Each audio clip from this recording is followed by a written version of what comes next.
విలువలు పడిపోతూ పతనావస్థకు వస్తున్నాం. ఇటీవల సోషల్ మీడియా చూస్తే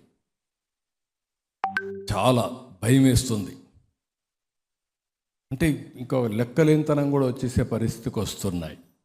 అవన్నిటిని ఏం చేయాల్సిన అవసరం ఉంది.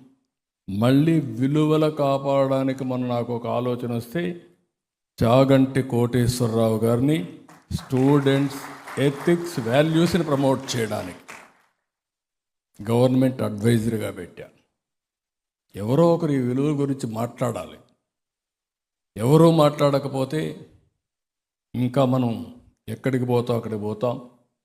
అలాంటి విలువల పతనావస్థకి వెళ్ళిన తర్వాత మనకు ఇక్కడ సెక్యూరిటీ కానీ, సేఫ్టీ కానీ, హ్యాపీనెస్ కానీ ఏమీ ఉండవని చెప్పి కూడా నేను మీకు తెలియజేస్తున్నా. అందుకే ఇవన్నీ ఎక్కువ